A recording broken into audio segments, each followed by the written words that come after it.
అనేక సంవత్సరాలుగా అజ్ఞాతంలో ఉన్నటువంటి మావోయిస్టు కీలక నాయకులు. వీరి మరణం రాష్ట్రంలో మావోయిస్టుల ఉద్యమం మీద ఎటువంటి ప్రభావం చూపుతుంది అనే విషయం మీద ఇవాళ విశ్లేషిద్దాం. వీరి మరణవార్త వెలువడగానే వస్తున్నటువంటి స్పందనలు, ప్రకటనలు పాత స్క్రిప్టుల్ని తలపిస్తున్నాయి. ఎదురు కాల్పుల్లో వీరు చనిపోయారని పోలీసుల వర్గాలు మామూలుగా చెబుతున్నాయి. కాదు వీరిని ఎక్కడో అదుపులోకి తీసుకుని పనిగట్టుకుని కాల్చి చంపారు. ఇది బూటకపు ఎన్కౌంటర్ అనేది మావోయిస్టు తీవ్రవాద సానుభూతి పరులైనటువంటి పౌర హక్కుల సంఘాల నాయకులు వినిపించేటటువంటి వాదన. మరణించిన మావోయిస్టుల మీద అనేక హత్య కేసులు, కుట్ర కేసులు ఉన్నాయి. చట్టాన్ని వ్యతిరేకిస్తూ, చట్టానికి దూరంగా, చట్టాన్ని తిరస్కరిస్తూ, తప్పించుకు తిరుగుతూ అజ్ఞాతంలో ఉన్నటువంటి వారు ఈ నాయకులు. అయితే వ్యవస్థ వీరి పట్ల చట్టబద్దంగా నాజూకుగా వ్యవహరించాలనుకోవడం వీరికి ఎంతవరకు సమంజసం అన్న విషయాన్ని కూడా ఇవాళ చర్చలోకి తీసుకుందాం. మన చర్చను ప్రారంభించే ముందు ఈ విషయం మీద కొంతమంది నాయకులు అలాగే పోలీసు అధికారులు చెప్తున్నటువంటి మాటల్ని ఒకసారి విందాం. దొంగ ఎదురు కాల్పులల్ల కనుమూసిన కూననారం, దొంగ ఎదురు కాల్పులల్ల కనుమూసిన కూననార, ఎర్రపూల దండాలేతుమో మా బిడ్డలార, ఎదల మిమ్ము దాసుకుందుమో మా కుడలార. సో దీని మీద ఇమీడియట్ గా ఈ ఎన్కౌంటర్ లో పాల్గొన్న ఆఫీసర్ల మీద అటెంప్ట్ మర్డర్ కేసు పెట్టాలి. సిట్టింగ్ జడ్జి, హైకోర్టు సిట్టింగ్ జడ్జితో న్యాయ విచారణ జరిపించాలి. మూడోది, శవయాత్రకు మొన్న హైకోర్టు ఇచ్చింది, పటేల్ సుధాకర్ రెడ్డి సందర్భంలో తీర్పిచ్చింది, శవయాత్రకు పర్మిషన్లు అవసరం లేదు. అంటే శవయాత్రలో మెల్లగేరవాలనా లేకుంటే ఉట్టిగేరవాలనా అనేది డిసైడ్ చేయవలసిన అవసరం లేదు. శవం చనిపోయిన తర్వాత శవమే. అంటే the entire democratic process is hand over to the gun, తుపాకి అప్పచెప్పేసి చెప్తున్నాను. కాబట్టి అతని శవయాత్రలు, వారిద్దరి శవయాత్రలు సంపూర్ణంగా జరిపించాలి. 2 శవాల్ని హైదరాబాద్ తీసుకొచ్చి హైదరాబాద్ లో ప్రిజర్వ్ చేసి హైదరాబాద్ లో ఫోర్సినిక్ నిపుణులతోటి నీకు చేయించాలి. అప్పుడు కానీ నీది ఫేక్ ఎన్కౌంటరా కాదని తెలుస్తుంది. ఈ 2 ఘటనలు పునరావృతం కాకుండా ఉండాలంటే తప్పకుండా వీటిపైన విచారణ జరిపి దోషులపైన చర్య తీసుకోవాలి. విప్లవం అంతమైపోయిందని చెప్తాను. తిరిగి వ్యక్తుల్ని ఈ విధంగా దారుణంగా చంపడంలో ఆ పార్టీలే, ఆ పాలకవర్గాలే ఆ విప్లవానికి భయపడుతున్నామనేది స్పష్టమవుతున్నది. అందువల్ల ఈ సంఘటన పైన నేను హైకోర్టు జస్టిస్ విచారణ జరపాలని, పర్టికులర్ గా అన్ని హత్యలపైన, అన్ని ఎన్కౌంటర్ హత్యలపైన కేసు నమోదు చేయాలని డిమాండ్ ఇస్తున్నాను.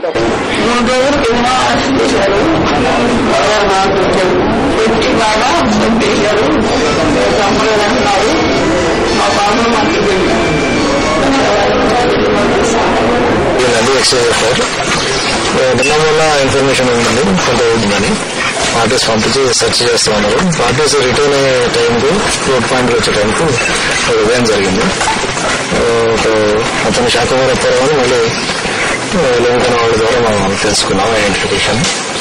తర్వాత రోడ్ పాయింట్ కు వచ్చి ఇన్ఫార్మ్ చేసడం కాస్త సెల్ కవరేజ్ లేకపోతే కొంత లేట్ అయింది. 6:15 మార్నింగ్. అవును,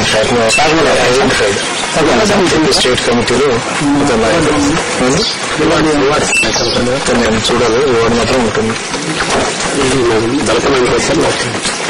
స్టేట్ నాయకుడు, ఏపీ స్టేట్ కమిటీ, స్టేట్ నాయకుడు మిలిటరీ వ్యవహారాలు చూస్తాడు. స్టేట్ లో మిలిటరీ వ్యవహారాలు చూస్తాడు ఏపీ స్టేట్ కమిటీ. సరే, ఎంతమంది 4 వరకు ఉంటాయని. వరవరరావు గారు నమస్కారం, చర్చలోకి స్వాగతం. వరవరరావు గారు నమస్కారం. వరవరరావు గారు, ఎప్పుడు మావోయిస్టు నాయకులు పోలీసుల చేతుల్లో చనిపోయినా కూడా మీరు మీలాంటి వారందరూ కూడా ఇది బూటకపు ఎన్కౌంటర్ అని మీరు అంటూనే ఉంటారు. కాదు, మేము పొద్దున 8 గంటలకు నాకు వారికి కాల్పులు జరిగాయి, చనిపోయిన తర్వాత వారు ఎవరో తెలుసుకున్నాం, వారు తెలుసుకునే ఇందులో పలానావారు తెలుసుకున్నాడు పోలీసులు చెప్తారు. ఇది మామూలుగా జరుగుతుంది. ఇవాళ మన ముందున్నటువంటి ఈ ఎన్కౌంటర్, ఇది బూటకపు ఎన్కౌంటర్ అనడానికి మీ దగ్గర ఉన్నటువంటి గట్టి ఆధారాలు ఏంటి? మేము ప్రతిసారి ఎన్కౌంటర్ గురించి కూడా ఆధారాలతో సహా చెప్తున్నాము. ఉదాహరణకు ఈ ఇద్దరు కూడా మొన్న సాయంత్రం 6 గంటలకు తిరుపతి నుంచి శ్రీకాళహస్తి వరకు బస్సులో ప్రయాణం చేస్తూ ఉన్నారు. వీళ్ళ వెనుక ఎస్బీఐ వాళ్ళు కూర్చొని మధ్యలోనే వాళ్ళు దించేసుకున్నప్పుడు మావోయిస్ట్ పార్టీ జిందాబాద్ అనే నినాదం ఇచ్చారు. ఈ విషయం తెలిసినటువంటి ఆంధ్రప్రదేశ్ పౌరత్వ సంఘం కార్యదర్శి క్రాంతి చైతన్య గారు వాళ్ళు మావోయిస్ట్ పార్టీ జిందాబాద్ అని నినాదాలు ఇచ్చారు కాబట్టి వాళ్ళు ఎవరైనా సరే వాళ్ళని వెంటనే కోర్టులో హాజరుపరచవలసిందని ప్రకటన ఇచ్చారు. ఇస్తే చిత్తూరు జిల్లా పోలీసులు వాళ్ళు మావోయిస్ట్ పార్టీ సభ్యులు కాదు, వాళ్ళు తమిళనాడుకు చెందినటువంటి వాళ్ళు వేరే నేరంలో మాకు అవసరం ఉంటే వాళ్ళ అదుపులోకి తీసుకున్నామని చెప్పారు. దాంతో చాలా మంది దృష్టి దాని నుంచి మళ్ళింది. అంతకంటే మీకు ప్రామాణికంగా చెప్పగలిగింది నేను ఇవాళ ఉదయం నాకు పూణే నుంచి కొండలరెడ్డి నిన్న ఉదయం 11 గంటలకు పూణేలో ఆయనకు ఉండేటువంటి కాంటాక్ట్ తెగిపోయింది అనే విషయం చాలా విశ్వసనీయంగా తెలిసింది. ఆయనతో కాంటాక్ట్ ఉండేటువంటి వ్యక్తే నాకు తెలపడం జరిగింది. తెలగానే నేను వెంటనే మీడియా అందరికీ కూడా మీతో సహా మీ ఎన్టీవీతో సహా మీడియా అందరికీ కూడా కొండలరెడ్డి అలియాస్ రమణ అలియాస్ శ్రీకాంత్ను నిన్న ఉదయం 11 గంటలకు పూనా ప్రాంతంలో మహారాష్ట్రలో అరెస్ట్ చేసినట్టుగా తెలుస్తున్నది. ఆయన 20 సంవత్సరాలుగా విప్లవోద్యమంలో అజ్ఞాన జీవితంలో పనిచేస్తూ ఉన్నాడు. ఆయన ఒక రాజకీయ కుటుంబం నుంచి వచ్చాడు. సోలిశెట్టి రామచంద్రారెడ్డి, సోలిశెట్టి రామలింగారెడ్డి లాంటి రాజకీయ నాయకులు వచ్చిన కుటుంబం నుంచి వచ్చాడు. ఆయన రాష్ట్ర స్థాయి నాయకుడు కాబట్టి ఆయన ప్రాణానికి హాని ఉన్నది కనుక వెంటనే కోర్టులో హాజరుపరచాలని చెప్పారు. ఇది చెప్పేంత వరకు కూడా అప్పటికే నిజానికి వరంగల్లో ఎన్కౌంటర్ చేసినటువంటి వరంగల్ తీసుకొచ్చి పూణే నుంచి వరంగల్ తీసుకొచ్చి కాల్చి వేసినటువంటి ఇతర విషయంలో ఆయన ప్రజా ప్రతిఘటన పార్టీకి చెందినటువంటి కార్యదర్శి పత్తిపాక మోహన్ అని ప్రచారం చేశారు. ఏ టయానికి ఆధారం అంటే అక్కడ AK-47 దొరికింది కాబట్టి ఆయన పత్తిపాక మోహన్ అని పోలీసులు ప్రచారంలో పెట్టారు. నేను ఎప్పుడైతే ఈ కొండలరెడ్డిని కోర్టులో హాజరుపరచాలే ఆయనకు ప్రాణహాని ప్రమాదం ఉన్నదని చెప్పాను అప్పుడు అక్కడ ఎన్కౌంటర్ అయింది కొండలరెడ్డి అనేటువంటి విషయాన్ని ప్రకటించారు. నుంచి ఇప్పటిదాకా ప్రతి నాయకుల విషయంలో ఈ ఆధారాలను చెప్పగలను. ఇది మీ మాట, అది పోలీసుల మాట, అది ఎలా ఉంచుదాం. వీరిద్దరూ చనిపోయినందువల్ల రాష్ట్రంలో మావోయిస్టు ఉద్యమం మీద పడేటటువంటి ప్రభావం ఏమిటి? ఉన్నటువంటి ఆందోళన, ఉన్నటువంటి ఉద్యమం దీని మీద ఏ రకమైన ప్రభావం పడుతుంది? తప్పకుండా శాఖపూడి అప్పారావు లాంటి నాయకుడు యొక్క పట్టుకొని కాల్చివేసినట్టు ఉదంతం అనేది తప్పకుండా విప్లవోద్యమానికి నష్టమే, చాలా తీవ్రమైన నష్టమే. కానీ ఎప్పుడైనా మనం పూడ్చరాని నష్టం అనేటువంటి అర్థంలో వరకు వాడుకున్నట్టయితే శ్రీకాకుళం ఉద్యమంలో వెంకటరావు సత్యం, కైలాసం లాంటి మొత్తం ఉద్యమ నిర్మాణం చేసిన నాయకులు మొత్తం ఉద్యమమే తుడిచిపెట్టకపోయిన తర్వాత మామూలుగా మేము చెప్తున్నట్టుగా మొత్తం శ్మశానం అయిపోయిన తర్వాత బూడిదలోంటి ఫీనిక్స్ పక్షి వేసినట్టుగా మళ్లీ జగిత్యాలలో విప్లవోద్యమం వచ్చింది అనే విషయాన్ని మనం మాట్లాడుకుంటున్నాం. ఎంతో మంది నాయకత్వాన్ని కోల్పోవడం జరిగింది. ముఖ్యంగా ఇటీవలి కాలం నుంచి చెప్పాలంటే ఒక 10 సంవత్సరాల క్రితం బెంగళూరులో అరెస్ట్ చేసి ముగ్గురిని నల్ల ఆదిరెడ్డి, ఎర్రరెడ్డి సంతోష్ రెడ్డి, శ్రీరాం రమేష్, అందులో ఆదిరెడ్డి అంటే ఆయన కేంద్ర కమిటీ కార్యదర్శి సభ్యుడు, అట్లాగే సంతోష్ రెడ్డి ఆంధ్రప్రదేశ్ కమిటీ కార్యదర్శి, అట్లాగే శ్రీరాం నరేష్ ఉత్తర తెలంగాణ కార్యదర్శి, ఆ ముగ్గురిని ఆయనతో పాటు లక్ష్మీరాజు అనేటువంటి పసుపాపర్ని కొయ్యూరు అడవుల్లో కాల్చివేస్తే నిజానికి పెద్ద ఉద్యమ నాయకత్వం అది. దాంతో కూడా ఉద్యమానికి చాలా నష్టమే వచ్చింది. అయినా సరే నిజానికి ప్రభుత్వంతో చర్చలు జరపడం అనేది ఇంత పెద్ద నష్టాలు జరిగిన తర్వాతనే చర్చలు జరిపేటువంటి స్థాయికి పార్టీ వెళ్ళింది. అట్లాగే రాష్ట్ర స్థాయిలో చర్చలు జరిగినటువంటి పార్టీ ఇవాళ కేంద్ర స్థాయిలో చర్చలు జరిపేటువంటి స్థాయికి రాగలిగి ఎంత నష్టాలు జరుగుతాయి, అది తీవ్ర నష్టాలు. చాలా కష్టకరమైన విషయం. ఒక విప్లవకారుడు తయారు కావడం ఎంత కష్టమైన విషయం ఇప్పుడు స్టూడియోలో ఉండే రాజేశ్వరరావు గారికి నాకంటే చాలా బాగా అనుభవపూర్వకంగా తెలుసు. అయినా సరే ఆ నష్టం పూడ్చుకుంటాము, విప్లవం ముందుకు వెళ్తుంది. మనతో చర్చలో పాల్గొనడానికి విజయవాడ నుంచి ప్రత్యక్ష ప్రసారం ద్వారా కృష్ణా పత్రిక ఎడిటర్ శ్రీ పిరాట్ల వెంకటేశ్వర్లు ఉన్నారు. పిరాట్ల గారు నమస్కారం అండి. పిరాట్ల గారు మీ దగ్గరికి ఒక్క క్షణంలో నమస్కారం. పిరాట్ల గారు, రాజేశ్వరరావు గారు, ఒకటి పోలీసులు చెప్పే కథనం పోలీసులు చెప్తున్నారు, వరవరరావు లాంటి వారు, సురేష్ లాంటి వారు వీరు చెప్పేటటువంటి కథనం వీరు చెప్తూ ఉంటారు. అయితే ఇక్కడ ముఖ్యమైనటువంటిది ఎప్పుడు జరిగినా కూడా, ఎప్పుడు మావోయిస్టు పీడబ్ల్యూజీ నాయకులు హతమైనా కూడా ఇది బూటక ఎన్కౌంటర్ మాత్రమే అనేటటువంటి దాన్ని మనం మామూలుగా ప్రైమా ఫేసి తీసుకోవచ్చా? అది వాస్తవమే. ఎన్కౌంటర్లు అనబడే ఘటనలు 199 నా ఒక్కడి గురించి కూడా నాకు చెప్పడానికి ఆధారాలు ఏం లేవు. కానీ కాస్త ఉసులుబాటుతనం కొరకు చెప్తున్నాను. 99 ఎన్కౌంటర్లు నేను మరి 100 అంటే బాగుండదని నేను చూసిన వింటున్నటువంటి 40 సంవత్సరాల చరిత్రలో బూటకపు ఎన్కౌంటర్లే. వాటిని ఆ విధంగా చేయమని అధికారంలో ఉన్నటువంటి పార్టీ, దాని ఆధీనంలో ఉన్నటువంటి పోలీసు వ్యవస్థ, వారి కారణాలు వారికి ఉండవచ్చు కాక, ఏది ఏమైనప్పటికీ వీళ్ళను మీ దృష్టిలో కూడా వరవరరావు గారు చెప్పినట్టుగా ఇది ఖచ్చితంగా ముందు అదుపు. వరవరరావు సాక్ష్యం కూడా చెప్తున్నారు. పిరాట్ల గారు, మీ అభిప్రాయం ఏంటి? ఇది బూటకపు ఎన్కౌంటర్. ఎప్పుడు మావోయిస్టు పీడబ్ల్యూజీ నాయకులు పోలీసుల చేతుల్లో హతమైనా కూడా అక్కడ వారు చెప్పేది మేము వారు ఎదురు కాల్చుకున్నాం, ఒకళ్ళు కాల్చుకున్నాం, కొంతమంది పోయారు, వాళ్ళు పోయారు, మేము పోయారు, అక్కడ మాకు సాహిత్యం దొరికింది, తుపాకులు దొరికాయి, బ్యాగులు దొరికాయి, మరొకటి దొరికాయి, పోలీసులు చెప్పేది పోలీసులు చెప్తూ ఉంటే వరవరరావు లాంటి వారు చెప్పేది వారు చెప్తున్నారు. మీ అభిప్రాయం ఏంటి? ఇది రాజేశ్వరరావు గారు అనడం మనం గత 40 సంవత్సరాలుగా చూస్తూ ఉంటే దాదాపుగా 199 ఇటువంటివన్నీ కూడా బూటకపు ఎన్కౌంటర్లేనంట. అంటే దీంట్లో ఒక విషయం ఉందండి. మావోయిస్టులు అనబడేటువంటి వాళ్ళు మేము తుపాకీ కొట్టడం ద్వారానే అధికారాన్ని సంపాదిస్తాము, ప్రత్యామ్నాయ ప్రభుత్వాన్ని ఏర్పాటు చేస్తాము, ఈ ప్రజాస్వామ్యంగా ఎన్నికైనటువంటి ప్రభుత్వంపై మేము యుద్ధాన్ని ప్రకటిస్తున్నాము అని వాళ్ళు ప్రకటించిన తర్వాత యుద్ధంలో అటు ఇటు జరుగుతూ ఉంటాయి. అయితే బూటకపు ఎన్కౌంటర్లుగా వీళ్ళు వర్ణించినప్పటికీ పోలీసులు చనిపోయినప్పుడు కనీసం వాటిని బూటకపు ఎన్కౌంటర్లు చెప్పి అనటం లేదు.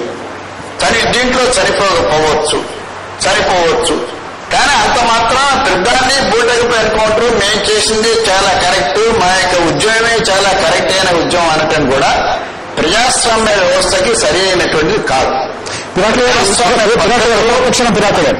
దయచేసి ఒక్క క్షణం మనం అంటే వీరు చెప్పే వాదన వారు చెప్పే వాదన వారు చెప్పేటటువంటి ఐడియాలజీ సిద్ధాంతం అది ఎంతవరకు సమంజసం కాదనేది కాసేపు నాకు వెళదాం దాని గురించి. అయితే మీ అభిప్రాయంలో ఈ 2 మరణాలు దీని యొక్క ప్రభావం రాష్ట్రంలో ఉన్నటువంటి మావోయిస్టు ఉద్యమం మీద ఏ రకంగా పడే అవకాశం ఉంది? తప్పనిసరిగా పడుతుందండి ప్రభావం దీని మీద. ఇప్పటికే చాలా భాగం మావోయిస్టులు చాలా దెబ్బతిన్నారు. అందుకనే ఇతర రాష్ట్రాలకు వెళ్లి అక్కడ ఈ యొక్క తిరుగుబాటుతనాన్ని కానీ లేకపోతే వాళ్ళ యొక్క ఉద్యమాన్ని కొనసాగిస్తున్నారు. ముఖ్యంగా విశాఖపట్నం ఆ యొక్క అడవి ప్రాంతాల్లోనూ ఏజెన్సీ ప్రాంతాల్లోనూ వాటిలో చేస్తున్నారు. అయితే నల్లమల ప్రాంతాలలో బూటకపు ఎన్కౌంటర్ అని చెప్పి అనబడే ఎన్కౌంటర్ జరిగిందంటే దానికి సాధారాలు ఉన్నాయని చెప్పి అనిపిస్తుంది. పోలీసులు తప్పనిసరిగా వాళ్ళు మామూలుగా యుద్ధం చేసే వాళ్ళతో హతం చేశారని చెప్పండి యుద్ధం చేశారనేటువంటిది. అయితే దీంట్లో ఒక విషయాన్ని మనం గమనించాల్సిందంటే వీళ్ళు యుద్ధం చేస్తామని అన్నప్పుడు వాళ్ళు యుద్ధం చేస్తున్నారు పోలీసులు కూడా. ఇది పోలీసులకి మీరు మాట్లాడుతున్నారు నేను వస్తాను, మీ ఎదురుకు వస్తాను. చెప్పండి. పోలీసులకి నక్సలైట్లకి మధ్య యుద్ధంగా పరిగణిస్తుంది కానీ ఇది ప్రజాస్వామ్య పద్ధతికి ప్రత్యామ్నాయ పద్ధతికి యుద్ధంగా పరిగణించబడటం లేదు. దానిని నక్సలైట్లు ఏం చేస్తున్నారంటే వాళ్ళ యొక్క యుద్ధం అంతా కూడా ప్రజల కోసం చేస్తున్నామో ఇది ప్రజాయుద్ధం అని మాట్లాడుతున్నారు. అది కొంత లోతైనటువంటి విషయం. దాంట్లో కాసేపు నాకు వద్దాం సురేష్ గారు. ఒకటి ఈ మరణాల యొక్క ప్రభావం మావోయిస్టు ఉద్యమాల మీద ఎలా ఉండే అవకాశం ఉంది ఒకటి. రెండోది మీరు కూడా ఇది బూటకపు ఎన్కౌంటర్ అనేటటువంటి మాటను అంగీకరిస్తారు? ఖచ్చితంగా బూటకపు ఎన్కౌంటర్ అని చెప్పడానికి ఈ సంఘటన కాదు, ఈ రకంగా జరుగుతున్న సంఘటనల ఆధారంగా కూడా చెప్తున్నాం. నిజానికి ఈ సంఘటన ఈరోజు ఉదయమే జరిగింది. ముఖ్యంగా పౌరకుల సంఘంగా బూటకపు ఎన్కౌంటర్ అంటే దీని అర్థం మామూలు భాషలో చెప్పుకోవాలంటే ప్రభుత్వం చేసినటువంటి హత్య అంటారు. ఖచ్చితంగా అండి. ఎందుకంటే ఎన్కౌంటర్ల హత్యలు ఏవి కూడా ఒకరిద్దరు పోలీసు అధికారులు వాళ్ళ అత్యుత్సాహంతో చేస్తున్న రోజు కాదు. ఒక పాలసీగా ఒక విధానంగా ఈ రాష్ట్రంలో లేదా ఈ దేశంలో వామపక్ష ఉద్యమంగా మిలిటెంట్ ఉద్యమంగా ఉన్నటువంటి ఉద్యమాన్ని అణచడం కోసంగా దాదాపు 40 ఏళ్ల క్రితం అంటే 60 నుంచి మొదలైన ఉద్యమాన్ని అణచడం కోసంగా భౌతికంగా నిర్మించడం కోసంగా జరుగుతుంది. ఎందుకంటే ఇది ప్రభుత్వ విధానం ఎందుకు తెలుస్తున్నామంటే వాళ్ళకి అనుకూలంగా ఉన్న సమయాల్లో ఈ ఎన్కౌంటర్ జరగకుండా ఉన్న సందర్భాలు ఎన్నో ఉన్నాయి. ఉదాహరణకు ఎన్నికల్లో ఉన్నాయి. ఇంకా ముఖ్యంగా చెప్పాలంటే హైకోర్టు 5 జడ్జెస్ దేశం మొత్తం మీద మొట్టమొదటిసారిగా మన హైకోర్టు తీర్పిచ్చింది. ఎన్కౌంటర్లు బూటకం కాబట్టి ఎన్కౌంటర్లో హత్యా నేరం పెట్టి విచారించి తీరాలని చెప్పి. ఆ ప్రకటన వచ్చిన తర్వాత నుంచి, తీర్పు వచ్చిన తర్వాత నుంచి తిరిగి సుప్రీంకోర్టులో స్టే వచ్చిన తర్వాత ఎన్కౌంటర్ జరగలేదు. స్టే వచ్చిన తర్వాత మళ్ళీ ఎన్కౌంటర్ మొదలై. అంటే నిజంగా ఎన్కౌంటర్ అనేది దానికి ఉన్న అర్థం రీత్యా చూస్తే అనుకోకుండా జరిగే సంఘటన. కానీ దాని అర్థం మారిపోయి ఈ రకంగా ఈ రోజు ఎదురు కాల్పులు అంటారు. వీరు వారు కాల్చుకోవడం కాల్పులు కాదు. సురేష్ ఒక చిన్న విరామం తీసుకోవాలి. ఇక్కడ విరామం తర్వాత ఒకవేళ ఇది బూటకప్ ఎన్కౌంటర్ అని అంటే ప్రభుత్వం మావోయిస్టులను చేసినటువంటి హత్య అని అనుకుంటే గనక, ఒకవేళ అదే గనక మనం ఆ అర్థంగా తీసుకున్నట్టయితే మావోయిస్టులు చట్టాన్ని తిరస్కరించి, రాజ్యాంగాన్ని తిరస్కరించి, అయితే అదే చట్టం ద్వారా నన్ను నాజూగ్గా చూడండి, నా పట్ల నాజూగ్గా వ్యవహరించండి, చట్టబద్ధంగా వ్యవహరించండి, మేము హత్యలు చేస్తాం కానీ మమ్మల్ని మాత్రం హత్యలు చేయకూడదు అనేటటువంటి అడగడం, ఆ రకమైన డిమాండ్ ఎంతవరకు సమంజసం అనేటటువంటి విషయాల మీద బ్రేక్ తర్వాత దృష్టి పెడదాం.